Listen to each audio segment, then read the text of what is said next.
അനുഗ്രഹിക്കപ്പെട്ട നല്ല നിമിഷത്തെ ഓർത്ത് കർത്താവിനെ സ്തുതിക്കുന്നു, സ്തോത്രം ചെയ്യുന്നു. നമുക്കൊരുമിച്ച് അല്പസമയം ദൈവസന്നിധിയിലായിരിക്കാൻ കർത്താവ് ഇടയാക്കി തീർത്തല്ലോ. ചില ആത്മീയ ഗീതങ്ങൾ ദൈവനാമമഹത്വത്തിനായി നമ്മൾ പാടി, അനന്തരം ചില വേദവാക്യങ്ങൾ കൂടി വായിച്ച് ദൈവത്തിൽ നമുക്ക് സന്തോഷിപ്പാൻ ഇടയായി തീരട്ടെ. അതിനാധാരമായി 71 സങ്കീർത്തനത്തിൻ്റെ 18 വാക്യം ഇങ്ങനെ വായിക്കുന്നു: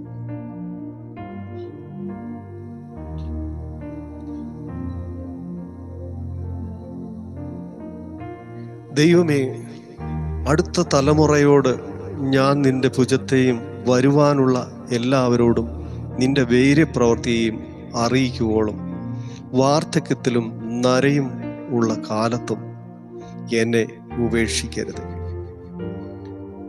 അനുഗ്രഹിക്കപ്പെട്ട ആ വാക്യത്തിനായി ദൈവത്തെ സ്തുതിക്കുകയാണ്. ദൈവഭക്തൻ ഇങ്ങനെ പറയുകയാണ്: ദൈവമേ, അടുത്ത തലമുറയോട് ഞാൻ നിന്റെ ഭുജത്തെയും വരുവാനുള്ള എല്ലാവരോടും നിന്റെ വീര്യപ്രവൃത്തിയെയും അറിയിക്കുവോളം. ആത്മീയ ജീവിതം പലരും സ്വാർത്ഥതയോടെ കൈകാര്യം ചെയ്യുന്നതായി നമുക്ക് കാണാൻ കഴിയും. ഒരാൾ രക്ഷിക്കപ്പെട്ടു, സ്നാനപ്പെട്ട് ദൈവകൃപയിലേക്ക് കടന്നു വന്നു. ദൈവം ആ വ്യക്തിയെ എല്ലാ നിലയിലും അനുഗ്രഹിച്ചു കഴിയുമ്പോൾ അവർ പിന്നെ രക്ഷിച്ച ദൈവത്തെ പോലും മറന്നു പോകുന്ന ഒരു സാഹചര്യം നമ്മുടെ മുമ്പിൽ കാണാൻ കഴിയും. അവർക്ക് വേണ്ടി പ്രാർത്ഥിച്ചവരെ, അവർക്ക് വേണ്ടി ഉപവസിച്ചവരെ, അവർക്ക് ന്യായമായ ദൈവിക ഉപദേശം നൽകിയവരെയൊക്കെ അവർ മറന്നു പോകുന്ന ഒരു സാഹചര്യത്തിൽ ആണ് നമ്മളായിരിക്കുന്നത്. ഇന്ന് രാത്രിയിൽ ഈ കേട്ട വചനപ്രകാരം അടുത്ത തലമുറ ദൈവത്തിൻ്റെ ഭുജത്തെയും ദൈവത്തിൻ്റെ വീര്യപ്രവൃത്തികളെയും അറിയേണ്ടത് ആവശ്യമായിരിക്കും. കർത്താവ് ശിഷ്യന്മാർക്ക് കൊടുത്ത കൽപ്പന ഇങ്ങനെയാണ്: നിങ്ങൾ ഭൂലോകത്തിലൊക്കെയും പോയി സകല സൃഷ്ടികളോടും എൻ്റെ സുവിശേഷം അറിയിക്കും.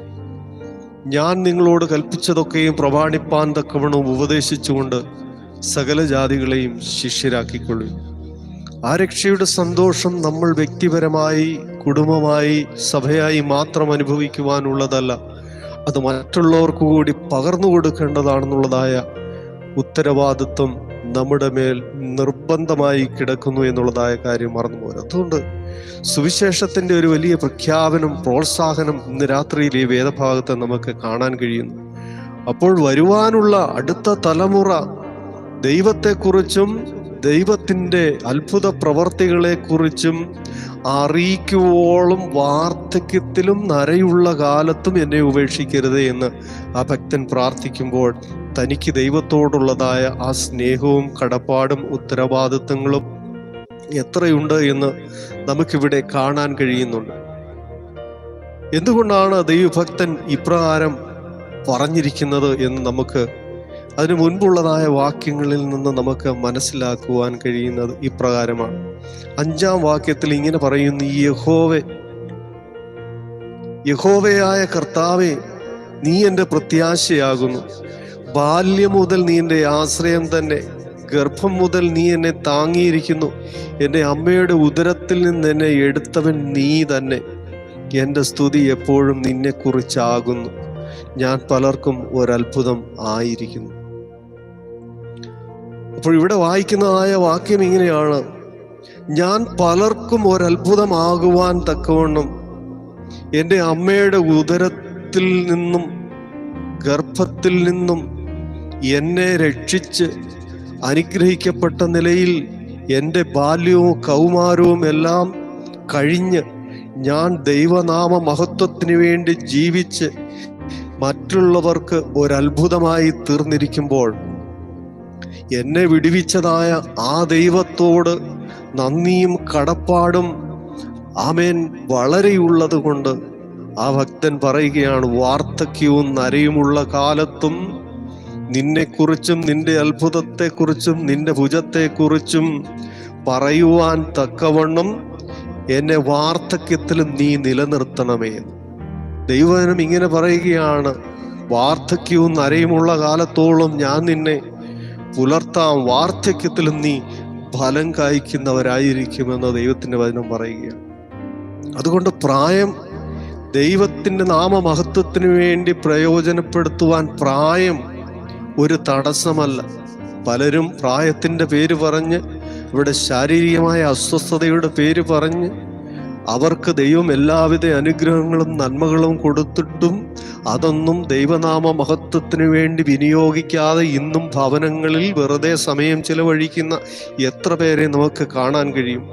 അതുകൊണ്ട് ഇന്ന് നാം ഒരു തീരുമാനമെടുക്കുക. വാർദ്ധക്യവും നരയുമുള്ള കാലത്തോളം ഈ വരുന്ന തലമുറയോട്, അടുത്ത തലമുറയോട് ദൈവത്തിൻ്റെ അത്ഭുതങ്ങളെക്കുറിച്ചും അടയാളങ്ങളെക്കുറിച്ചും വീര്യപ്രവർത്തികളെക്കുറിച്ചും പറയുവാൻ തക്കവണ്ണം എന്നെ ഉപേക്ഷിക്കരുതേ, എന്നെ സഹായിക്കണമേ, എന്നെ ബലപ്പെടുത്തണമേ, ആരോഗ്യം നൽകണമേ എന്ന് നമ്മുടെ ദൈവത്തോട് നമുക്ക് പ്രാർത്ഥിക്കുവാൻ കഴിയട്ടെ. പലർക്കും അതിന് കഴിയാതെ പോകുന്നു. 1-ാം വാക്യത്തിൽ ഇപ്രകാരം പറയുകയാണ്, യഹോവേ ഞാൻ നിന്നിൽ ആശ്രയിക്കുന്നു. ഇപ്പൊ ബാല്യം മുതൽ വാർദ്ധക്യം വരെ ദൈവനാമ മഹത്വത്തിന് വേണ്ടി ജീവിക്കുക എന്നുള്ളത് ഒരു വലിയ കാര്യമാണ്. പലരും കുറെ കഴിയുമ്പോഴത്തേക്ക് വിശ്വാസത്തിൽ നിന്നൊക്കെ അങ്ങ് പിന്മാറിപ്പോകുന്നതാണ് നമുക്ക് കാണാൻ കഴിയുന്നത്. പ്രാർത്ഥനയ്ക്ക് സമയമില്ല, ഉപവാസത്തിന് സമയമില്ല, കൂട്ടായ്മയ്ക്ക് സമയമില്ല, സൗകര്യമില്ല, പല കാരണങ്ങൾ പറഞ്ഞ് അവരൊക്കെയും ഒഴിഞ്ഞു മാറുമ്പോൾ ഒരു ഭക്തന്റെ പ്രാർത്ഥന ഇങ്ങനെയായിരിക്കട്ടെ, വാർദ്ധക്യത്തിലും കർത്താവിന്റെ നാമത്തെ കുറിച്ച് പറയുവാൻ തക്കവണ്ണം ദൈവം എന്നെ ഇടയാക്കി തീർക്കണമേ. ഇവിടെ പറയുന്നു, യഹോവേ ഞാൻ നിന്നിൽ ആശ്രയിക്കുന്നു. നമുക്കറിയാം, വാർദ്ധക്യമൊക്കെ ആയി കഴിയുമ്പോൾ ശാരീരികമായി വളരെ ഭാരവും പ്രയാസവും അനുഭവിക്കുന്ന ഒരു കാലഘട്ടമാണ്. ആ കാലഘട്ടത്തിൽ മറ്റൊന്നിലും ആശ്രയിച്ചാൽ ഈ വാർദ്ധക്യത്തിൽ നമ്മളെ കൊണ്ടൊന്നും ചെയ്യാൻ കഴിയുകയില്ല. എന്നാൽ ദൈവത്തിൽ ആശ്രയിച്ചാൽ, ഇവിടെ പറയുകയാണ്, ഞാൻ നിന്നിൽ ആശ്രയിക്കുന്നു, ഞാൻ ഒരു നാളും ലജ്ജിച്ചു പോകരുത്. തീർച്ചയായും ദൈവത്തിൽ ആശ്രയിച്ച് നാം വാർദ്ധക്യത്തിലും ദൈവനാമ മഹത്വത്തിനു വേണ്ടി പ്രയോജനപ്പെടുവാൻ താല്പര്യമുള്ളവരാണെങ്കിൽ തീർച്ചയായും ലജ്ജിച്ചു പോകാതെ വണ്ണം ആ ദൈവം നമ്മളെ നടത്തുന്ന ദൈവമാണ്. നിന്റെ നീതി നിമിത്തം എന്നെ ഉദ്ധരിക്കണമേ, നമ്മളെ ഉദ്ധരിച്ച് വഴി നടത്തുന്ന ദൈവമാണ്. നമ്മുടെ അടുക്കലേക്ക് തൻ്റെ ചെവി ചായ്ച്ച് നമ്മളെ രക്ഷിക്കുന്ന ദൈവമാണ്. അതുകൊണ്ട് ആ ദൈവത്തെക്കുറിച്ച് ആമേൻ എപ്പോഴും പാടുവാനും കർത്താവിൻ്റെ വേല ചെയ്യുവാനും നമുക്ക് കഴിയട്ടെ. ഇവിടെ പറയുന്നു, ഞാൻ എപ്പോഴും വന്ന് പാർക്കേണ്ടതിന് നീ എനിക്ക് ഉറപ്പുള്ള പാറയായിരിക്കണമേ. ഹല്ലേലൂയ.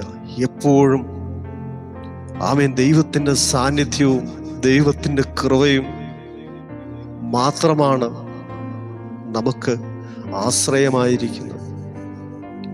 അമ്മയുടെ ഗർഭപാത്രം മുതൽ വാർദ്ധക്യവും നരയുമുള്ള കാലത്തോളം നമുക്കുറപ്പുള്ള പാറയായിരുന്ന് നമ്മുടെ ആത്മീയ ഭൗതിക ജീവിതത്തിൽ വേണ്ടതെല്ലാം നൽകി നമ്മളെ സഹായിക്കുന്ന ഒരു ദൈവത്തെ നാം സേവിക്കുകയും ആരാധിക്കുകയും ചെയ്യുമ്പോൾ നമ്മളെ വാർദ്ധക്യത്തിലും ഫലം കായ്ക്കുന്നവരായിരിക്കാൻ തക്കവണ്ണം വരും തലമുറയോട് കർത്താവിൻ്റെ വീര്യപ്രവർത്തികളും അവൻ്റെ ബലമുള്ള കരത്തെയും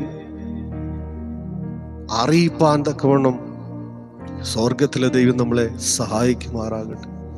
അതുകൊണ്ട് എൻ്റെ നാവ് ഇടവിടാതെ നിന്റെ സ്തുതിയെക്കുറിച്ച് സംസാരിക്കും. ആമേൻ. ഞാൻ ഇടവിടാതെ നിന്റെ സ്തുതിയെക്കുറിച്ച് സംസാരിക്കും, നിന്റെ അത്ഭുതങ്ങളെ വർണ്ണിക്കും. ലോകമെമ്പാടും വാർദ്ധക്യമായാലും ദൈവനാമ മഹത്വത്തിന് വേണ്ടി ഞാൻ പ്രവർത്തിക്കുമെന്നുള്ളതായ ശക്തമായ തീരുമാനങ്ങളോടെ നമുക്ക് ദൈവത്തിൻ്റെ സന്നിധിയിലായിരിക്കാം. അതുകൊണ്ട് ഇന്ന് രാത്രിയിൽ നമ്മളെ സഹായിക്കുന്ന ആമേൻ ദൈവത്തിൽ നമുക്ക് ആശ്രയിക്കാം. അവനൊരു നാളും നമ്മളെ ലജ്ജിച്ചു പോകുവാൻ ഇടയാകാതെ നമ്മളെ ഉദ്ധരിക്കുന്ന ദൈവമാണ്. ആ ദൈവകരങ്ങളിലേക്ക് നമ്മളെ സമ്പൂർണമായി സമർപ്പിക്കാം. ഹല്ലേലൂയ. ആ വിടുവിക്കുന്ന നല്ല ദൈവത്തെ ആമേൻ ഇടവിടാതെ സ്തുതി കൊണ്ടും പ്രശംസ കൊണ്ടും നിറയ്ക്കുവാൻ തക്കവണ്ണം ഇടയായി തീരട്ടെ. അവിടുത്തെ കൃപ ഇന്ന് രാത്രിയിലുണ്ടെങ്കിൽ ഈ മീഡിയയല്ല, ഏത് സാഹചര്യത്തിലും ഏത് സ്ഥലത്തും കർത്താവിൻ്റെ നാമത്തെക്കുറിച്ചും അവൻ്റെ വീര്യപ്രവർത്തികളെക്കുറിച്ചും അവൻ്റെ ബലമുള്ള ഭുജത്തെക്കുറിച്ചും വരും തലമുറയോട് അറിയിപ്പാൻ തക്കവണ്ണം സ്വർഗത്തിലെ ദൈവം നമ്മളെ സഹായിക്കും. അതിനായി ദൈവകരങ്ങളിലേക്ക് സമർപ്പിക്കാം. കരുണയുള്ള ദൈവമേ, സ്വർഗീയ പിതാവേ, അവിടുത്തെ കരങ്ങൾ സമ്പൂർണ്ണമായി സമർപ്പിക്കുക. അമ്മയുടെ ഗർഭപാത്രം മുതൽ ഞങ്ങളെ താങ്ങി ഞങ്ങളിപ്പോൾ വാർദ്ധക്യത്തിലായിരിക്കുന്നു. വാർദ്ധക്യത്തിലും ഈ തലമുറയോട് ആമേൻ കർത്താവിനെ കുറിച്ച് പറയുവാൻ ഞങ്ങളെ ശക്തീകരിക്കുന്ന കൃപയ്ക്കായി സ്തോത്രം ചെയ്യും. അവിടുന്ന് ഞങ്ങൾക്ക് ഉറപ്പുള്ള പാറയായിരിക്കുന്നു. അവിടുന്ന് ഞങ്ങളുടെ രക്ഷയായിരിക്കുന്നു. അവിടുന്ന് ഞങ്ങളെ ലജ്ജിച്ചു പോകാതെ വണ്ണം ഉദ്ധരിക്കുന്ന ദൈവമാകുന്നു. അവിടുത്തെ കരങ്ങളിൽ ഞങ്ങളെ സമ്പൂർണ്ണമായി സമർപ്പിക്കുക. ഞങ്ങളെ ഇത്രത്തോളം നടത്തിയ ദൈവത്തെ ഞങ്ങൾ സ്തുതിക്കുകയും പ്രശംസിക്കുകയും ചെയ്യുന്നു. ആമേൻ. വാർദ്ധക്യകാലത്തും ഞങ്ങളെ നീ തള്ളിക്കളയരുതേ, ഉപേക്ഷിക്കുകയും അരുതേ. ഞങ്ങളുടെ ബലം ക്ഷയിക്കുമ്പോൾ ഞങ്ങളെ ഉപേക്ഷിക്കുകയും അരുതേ. രാത്രിയിൽ നല്ല തീരുമാനങ്ങളോടെ നമുക്ക് കിടന്നുറങ്ങുവാൻ ദൈവം നമ്മൾ സഹായിക്കട്ടെ. കർത്തൃകരങ്ങൾ സമ്പൂർണ്ണമായി സമർപ്പിക്കും. യേശു ക്രിസ്തുവിൻ ധന്യമറിയ നാമത്തിൽ തന്നെ ആമേൻ. ദൈവം നമ്മളെ അനുഗ്രഹിക്കുമാറാകട്ടെ. എല്ലാ പ്രിയപ്പെട്ടവർക്കും ക്രിസ്തു യേശുവിന്റെ നാമത്തിൽ സ്നേഹവും വന്ദനവും അറിയിക്കുന്നു. ശുഭരാത്രി നേരുന്നു. ശാന്തമായി ഉറങ്ങുവാൻ കർത്താവ് നമ്മളെല്ലാവരെയും സഹായിക്കുമാറാകട്ടെ. Thank you. God bless U.